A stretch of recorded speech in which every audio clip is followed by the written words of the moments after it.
Good day po sa lahat and welcome po sa Kaiser Product Training. Kamusta po ang lahat? So bago po tayo mag-start, panoorin po muna natin ang video.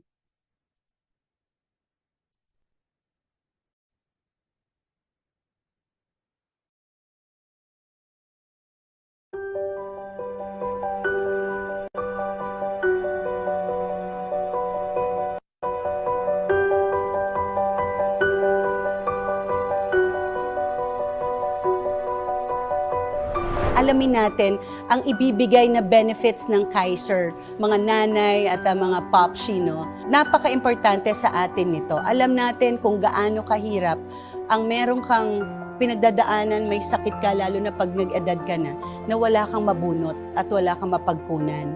So this is the right time, paglaanan natin ang healthcare para anytime na kailanganin natin ng pangpa-ospital, nakasuporta yung healthcare natin at di tayo mag-aalala. Kaiser, nasa iyo na ang lahat.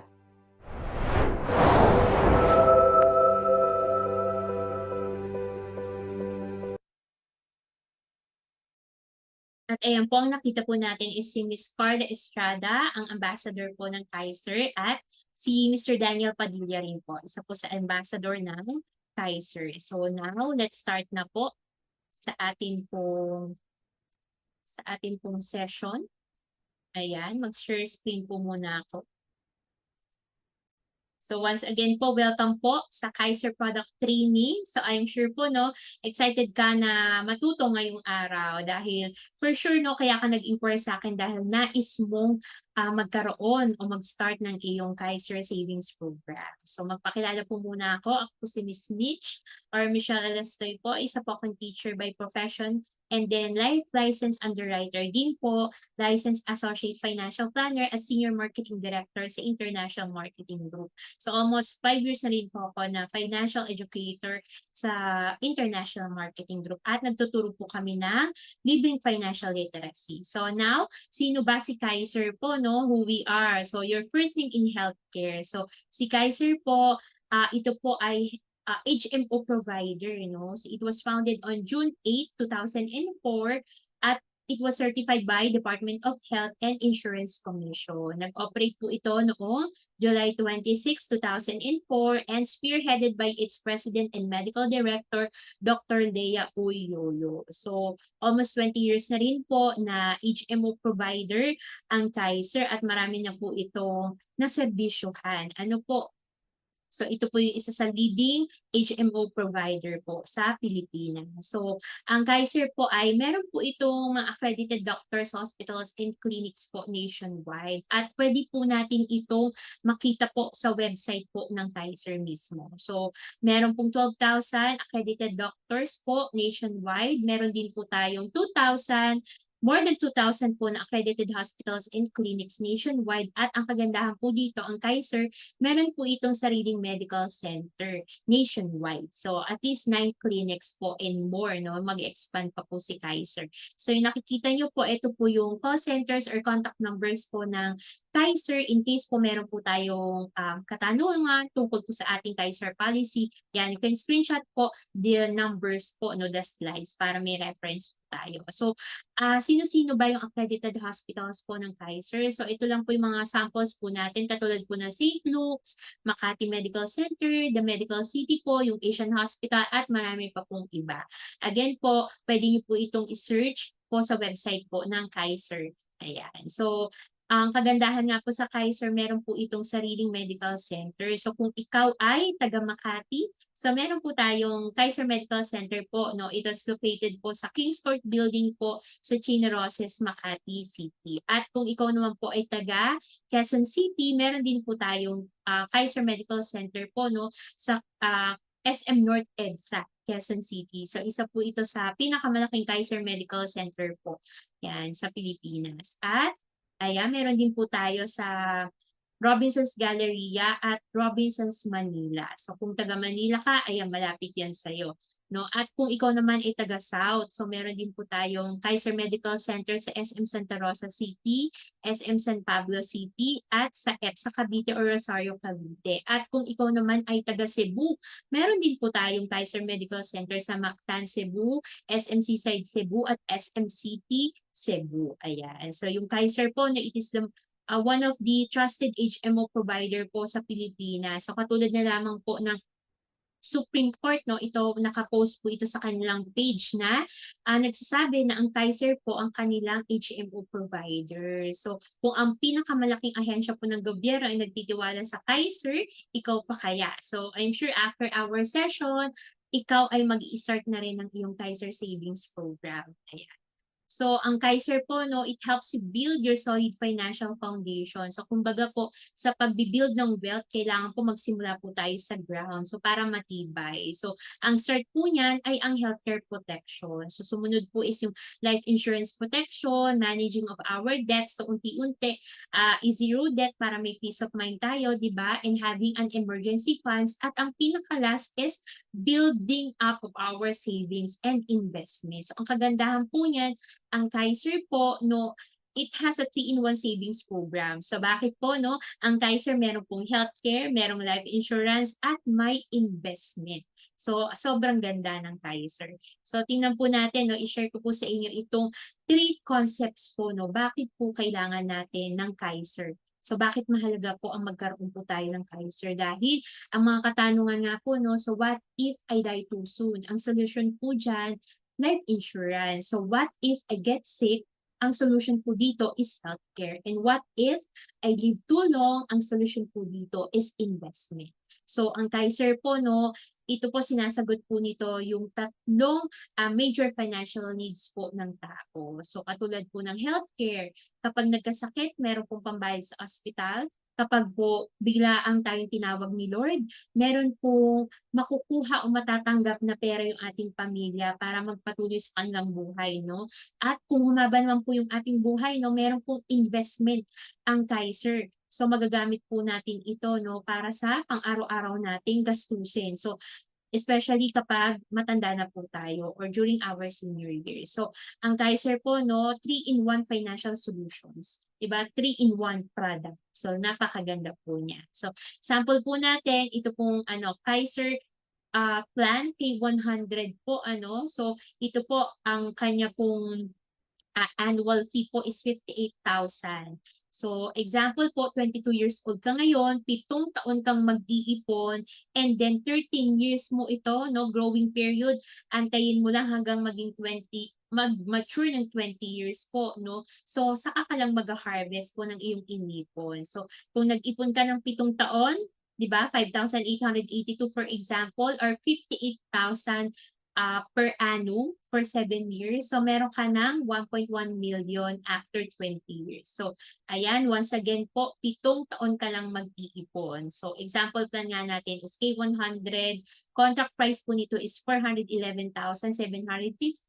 Ang annual payment po natin, or annual premium is 58,821. At ang monthly premium po nito is 5,882. So, 7 taon lang mag-iipon, and then 13 years mo siyang growing period po nito, no, extended period niya, at on the 20th year, magmamature na po siya. So kung ikaw ay 22 years old, 29 years old ka, tapos mo na siyang pag-ipunan, at aantayin mo na lang yung maturity niya na ika-20th. So 42 years old ka nun, di ba? So harvest time na. So pag-usapan natin, ano ba yung mga benefits po, no, during the 7 years paying period, no? So isa-isahin po natin ito. 10 po itong benefits natin. So meron po itong medical benefits po from 1st to 7th year na ikaw po ay nag-iipon. Ayan. So number 1 po dyan ay you can avail po yung annual physical examination po, no, sa any accredited hospitals or clinics, or even on the Kaiser Medical Center. So ito po yung pwede po nating i-avail, yung annual physical examination po. Katulad ng physical examination, chest x-ray, routine fecalysis, routine urinalysis, complete blood count, ECG for members above 35, and pap smear for female members above 35 years old as required po. Yan. Second po is the dental benefits po. So meron po tayong unlimited dental check-ups, no, during the first to 7 paying period po natin. Yan. Simple tooth extraction, once a year, free dental prophylaxis, so cementation of jackets, crowns, inlays, or lace, and minor adjustments of dentures po. At number 3 po, meron po itong basic health benefits po, no. Halimbawa po, no, for K100 plan, so meron po tayong yearly medical benefit limit of 60,000 po, no. After po na makabayad po tayo ng first year ng total premium po natin. So again, this one is for K100 plan. So kapag po tayo po ay na-hospital or na-confine po, so we can use it po, no. At least po 60,000 po yung medical benefit limit po natin. Ayan. So, at ito pong Kaiser, di ba 3-in-1 nga po ito. So, meron din po itong insurance component. So, kapag po si policy holder po ay bigla pong tinawag ni Lord, ayan, ito po, may makukuha po, matatanggap na insurance benefits po ang kanyang pamilya or beneficiaries. Halimbawa rin po ay na-aksidente po si policy holder, so meron din po siyang matatanggap na benefits din po. So depende po dun sa severity ng kanyang accident. Ayan. So kapag po accident po yung cause of death times 2 po ng ng term insurance po yung matatanggap ng family or ng beneficiary. At kapag po si policy holder po ay namatay o tinawag agad ni Lord, so during the paying period, automatic po na waive na po ang membership fees po. At ang kagandahan po dito sa Kaiser, transferable po siya.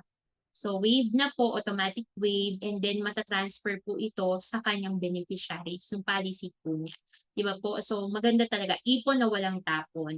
At kung halimbawa nga po, si policy holder po ay yan nagkaroon po siya ng permanent disability. So waive na rin po ang kanyang membership fee. Automatic waive na siya.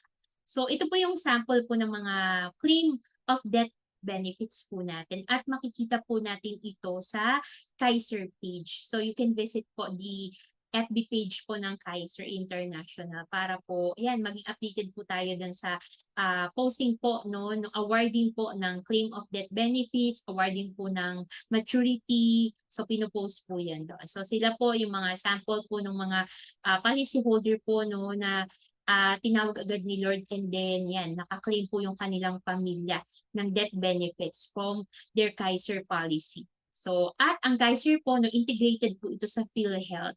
So, di ba po yung PhilHealth po maganda rin po siya dahil po i-discount din po yung PhilHealth benefits po sa hospitalization amount or bill po natin, di ba? So after po noon, saka po ibabawas din yung Kaiser benefits po natin. Yan, sa hospital bills. So, kailangan po merong PhilHealth din po tayo. So kung halimbawa po wala pong PhilHealth si policy holder, so si policy holder po yung mag-shoulder po nung pambayad po yan, na corresponding po doon sa PhilHealth na benefits or discount. At this one naman po, ayan, yung pong, yan, Miss Mitch, tapos ko na pong bayaran po yung aking Kaisers. After 7 years po, ano na pong mangyayari? So, aantayin na lang po natin. So, ito po yung common na tanong sa akin. Ano po yung gagawin ko after 7 years kung mabayaran yung Kaiser ko? So, aantayin na lang po natin. So, for 13 years po, yung growing period po niya, no? At, ayan, aantayin natin po yung 20th year po na maturity date niya. So, ito po. So, 7 years ka pong nag-ipon, so K100 plan, after 20 years po, meron ka na pong 1.1 million na funds po sa iyong Kaiser policy. So maganda po talaga, no? So 7 taon lang po tayo nag-ipon. At kung papansinin po natin, yung 20 years po, mabilis lang po siya. Dahil ang tanong po, ilang taon na po tayo na nagtatrabaho? May naipon na po ba tayo, 'di ba? So majority sasabihin po, resibo na lang yung naipon or ala-ala na lang yung kanilang sweldo. So again, mas maganda po na mag-start na po tayo habang tayo po ay malakas, meron po tayong active income, may kakayahan po tayo no na makapag-ipon pa 'di ba? So, wag na po tayong magpatumpik-tumpik pa, let's protect ourselves and then mag-ipon na po tayo ngayon. So, ayan po, pag-usapan naman po natin ano naman po yung mangyayari during the 8 to 20th year 'no po na coverage period niyan. So, ito pa rin po, meron pa rin po itong annual health benefits, yan. Puwede pa rin po tayo na ayan po, gamitin po ito pong Kaiser po natin. So, cover din po niyan yung pre-existing conditions po natin, dreaded illness po natin, may maternity benefit din po 'no, may corresponding percentage po para po diyan. So, once again po, ang Kaiser po kinukuha po siya habang tayo po o ikaw po ay ano po, healthy, habang wala pa pong sakit 'no po. So, usually po kapag meron na po tayong sakit or may pre-existing condition na po, nawawala na po yung insurance benefits niyan. But again, after po na 'yan, 7 years na paying period, yung mga pre-existing condition covered na po siya ng Kaiser po natin. And then, ayan, sabi nga po, all pre-existing and dreaded conditions shall be deemed covered on the 8th until 20th year. So, pero wag na po nating antayin no, na magkaroon pa tayo ng pre-existing conditions. No po, habang tayo po ay healthy, wala pang sakit, yan, pwedeng-pwede ka pong kumuha po ng Kaiser. So, this one po, ito po yung sample po ng mga pre-existing illnesses po, no, na mako-cover po during the extended period. At ito po yung sample po ng mga dreaded diseases po natin. Yan. So during the maturity, ano na pong gagawin ko, Miss Mitch? Ayan, 'di ba? Excited na, 'di ba, during the maturity. After 20 years po, magma-mature po ang Kaiser. At eto, may options po tayo, no, na kunin po yung pong ating funds. Ayan, dalawa po yung options. Kunin po natin yung full maturity fund or value or 50% lamang yung ating kunin, 'di ba, doon sa funds. Para po pagdating po ng 60 years old natin, may magagamit pa rin po tayo na healthcare benefits po, 'di ba? Once again po, ito pong Kaiser Healthcare Savings Fund po natin ito. Gagamitin po natin ito pagtanda po natin, 'di ba po? From 60 years old hanggang nabubuhay po tayo, covered po tayo ng healthcare benefits po. So, yan. At ayun po, yung you can withdraw po full, but again, kapag wini-draw po ng full, yung pong maturity fund ay mawawalan na po tayo ng healthcare coverage during our senior years. So, yan, pwede po 50% yung ating i-withdraw para pagdating po ng 60 and meron po tayong ano po, healthcare coverage pa rin. So, ayan po, ito po yung mga nakapag kuha na po o ito po yung awarding po 'no ng maturity benefits po. So yung iba po nag-full withdrawal po ng kanilang Kaiser, yung iba naman po 50% lang yung wini-draw po nila. So para meron po silang healthcare coverage pa rin po pagtanda. So sino ba yung eligible na kumuha po ng Kaiser? So basta po healthy, wala pong sakit, pwede pong kumuha po ng Kaiser. So starting age po niya is 10 years old po hanggang 60 years old. So kung ikaw po ay ano po 41 years old 'no po, so K60 na po yung Kaiser plan na puwede po para sa'yo, 'yan. So again po, habang tayo po ay healthy po, 'yan, mag-start na po tayo ng ating Kaiser savings plan. So ito po yung sample quotation po natin. Magkano po, Ma'am Mitch? Gusto ko na po mag-start para po makasimula na po akong makapag-ipon, 'di ba po, para po secured na ang aking senior years. So eto po, kung ikaw ay 41 years old, example, 'di ba, you can start po yung K100. Kanina po, ito po yung sample plan natin na meron kang 1.1 million on the maturity date. 'Di ba? After 20 years po, may nakaipon ka na ng 1 million. So, 'di ba yung 20 years po na maturity niya is napakabilis lang 'yan.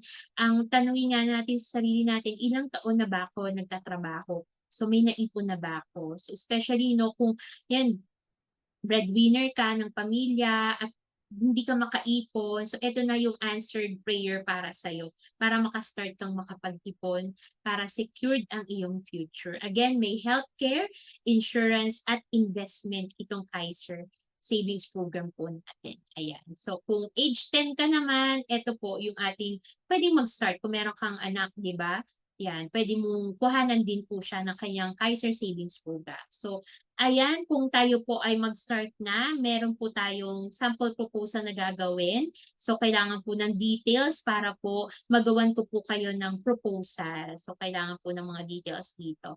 And this one po yung sample proposal po natin for age 25, for example, yung K100 plan po natin na meron po 1.1 million na maturity value after 20 years, di ba po? So, pero after 60, kung 60 years old ka po, no, doon mo lang siya kukunin, meron kang 4.8 million po na retirement fund, di ba, na magagamit. So, sobrang ganda. So, pwede po itong bayaran na spot cash, one time lang, di ba, one time mo lang siyang babayaran, and then, ayan, bayad na yung Kaiser mo, secured ka na. So, for K100 plan po, 58,000 po yung annual premium niya, mas makakatipid ka ng 2 months, di ba, dito po sa annual premium. But, ang monthly premium naman niya ay 5,882. So, yan po, plus 500 na policy fee, yung po yung babayaran natin. So, again, once again, ito po yung ating sample po na proposal. So, ayan, yung iba po, di ba, talagang pinipili nila for convenience ba at for discount yung annual premium. So, para one time lang ba magbabayad for 7 years po, di ba? So, kung gusto mo naman spot cash, ayan, mas makakatipid ka rin dahil kapag monthly po yung pinili natin, almost 400,000 plus po ito, di ba? Pero kapag spot cash, isang biglaan lang po yung pagbabayad natin, ito po yung amount niya for K100 plan po natin. So, ayan. So, this one po, ayan, para po sa iyong proposal, i-message mo po ako ng iyong details para masimulan na po natin ang iyong Kaiser application po. So, ito po yung pong fill upan nyo po kapag po nag-start po tayo ng proposal natin. At kapag po na-approve na ang ating pong Kaiser savings program, ito po yung meron po tayong sariling portal para po sa account po natin. So makikita po natin dito yung account po natin, kung kailan po yung due date, yung ating pong ayan, payment history, makikita rin po natin sa Kaiser OPMS. At ayan po, thank you po, no? So salamat po sa pakikinig at pag-stay. But before we end this session po, panoorin po muna natin ang videos po, ano? Para po, ayan, ma-inspire po tayo na simulan po natin. Ito po ating Kaiser. Ay, stop po natin. Stop natin this one. Yeah. So, panoorin po muna natin ang video.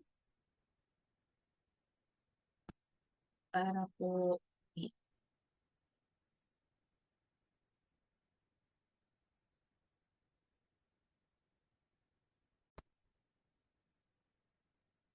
so dito po sa Kaiser page po natin, mapapanood o makikita yung mga videos or testimonies po ng mga yan, claims or ng maturity and Kaiser sa buhay mo. Napakalaking bagay pala yung meron kang Ano ang naging impluensya ng Kaiser sa buhay mo? napakalaking bagay pala yung meron kang itinatagong pera na nag-work siya in the long run kasi mapapakinabangan mo siya.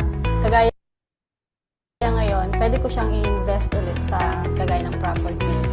So ito, nakuha ko, ibibili ko siya ng lupa. Sa mga bagong graduate, mga bagong may trabaho, pwede silang kumuha para 20 years from now, meron silang malaki makukuha na pwede nilang pagsimulahan sa business o kaya pambili ng lupa, property.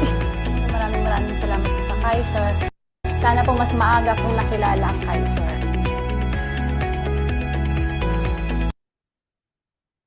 ayan, at yung isa po nating video po, death benefit claim ng pamilya.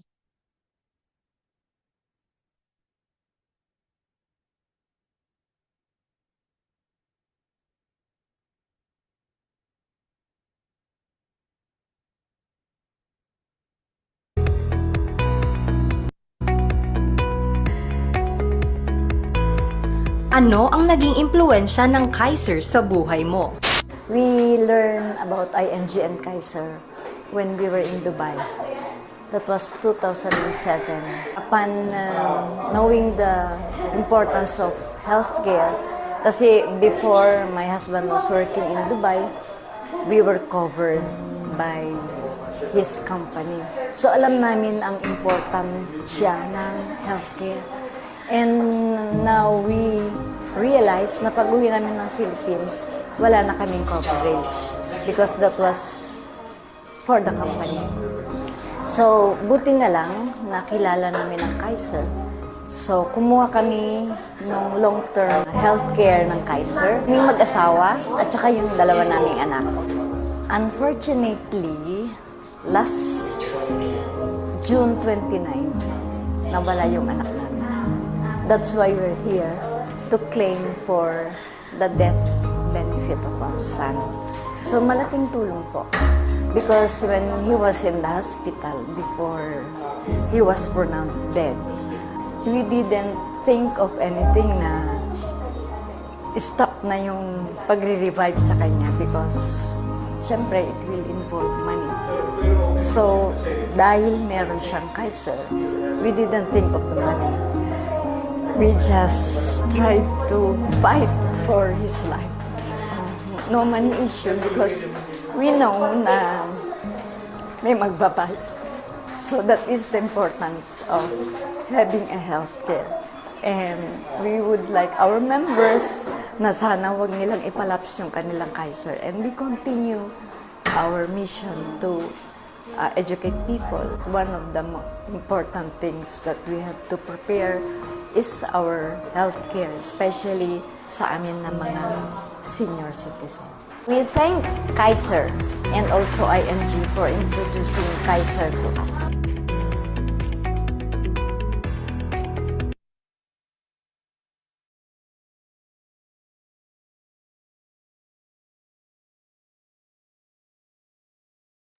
Thank you so much po sa inyong lahat po no for listening, and I hope po no na-inspire po tayo para po mag-start po na tayo mag-ipon para sa ating healthcare savings fund, 'di ba, pagtanda. So ayan, balikan niyo po ako, mag-usap po tayo after this session para po masimulan po natin ang iyong pong ano po, Kaiser Savings Program.